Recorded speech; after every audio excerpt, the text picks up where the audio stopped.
Tamil Nadu express நேயர்களுக்கு திருப்பூர் பாரம்பரிய ஜோதிடரின் அன்பான வணக்கங்கள். இப்போ நம்ம பார்க்க போகிறது கொஞ்சம் மனைவி சம்மந்தப்பட்ட விஷயம். மனைவி சம்மந்தப்பட்டோம்.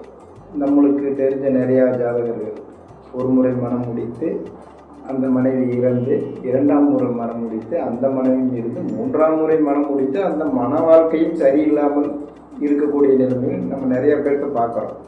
இந்த நிலைமை ஏற்படுது அப்படின்னு கேட்டிங்கன்னா, நைசீர்க்க பாவ கிரகங்களான சூரியன், செவ்வாய், சனி, ராகு, கேது ஆகிய 5 கிரகங்களில் 4 கிரகங்கள் 7லோ 8லோ அமர்ந்து அந்த ஜாதகருக்கு அதில் உள்ள ஒரு கிரகம் தசாபுத்தி நடத்துவதோடு மற்றும் அந்த ஸ்தானாதிபதி நீசப்படவும், திரும்ப திரும்ப மனைவி பிரிவு ஏற்படுவதும், மனைவி இறப்பதும், கணவன் இறப்பதும் தொடர்ந்து நடந்து கொண்டே இருக்கும். இது ஜாதகத்தின் பிறப்பு விதி. இது நான் சொல்லிங்க, புலிப்பாணியே சொல்கிறார். புலிப்பாணி மகரிஷியுடைய புத்தகத்தில் இந்த கருத்து பலமாக பதியப்பட்டிருக்கிறது. அப்போது 7, 8 பாவகிரகம் இருக்கக்கூடாது.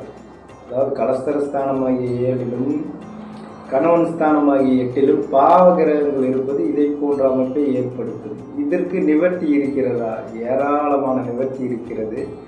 நிவர்த்திகளை செய்து நம் சுகமான வாழ்க்கையை அனுபவிக்கக்கூடிய காலகட்டம் மிக அருகாமையிலேயே இருக்கிறது. அப்போது ஒரு ஜாதகத்தை உன்னிப்பாக கவனித்து பார்க்கும்போது இதை போன்ற சம்பவங்களும் சிலருக்கு தொடர்ந்து நடைபெற்று கொண்டு தான் இருக்கிறது. நம்ம வாழ்க்கை முறையிலே நம்ம நிறைய பேர்த்து பார்க்குறோம். மருது திருமணம் பண்ணுறவங்க நிறைய பேர் மனைவி இருந்து மருது திருமணம் பண்ணுறாங்க. அந்த கலஸ்தர வாழ்க்கையும் சிறப்பில்லாமல் போயிடுது.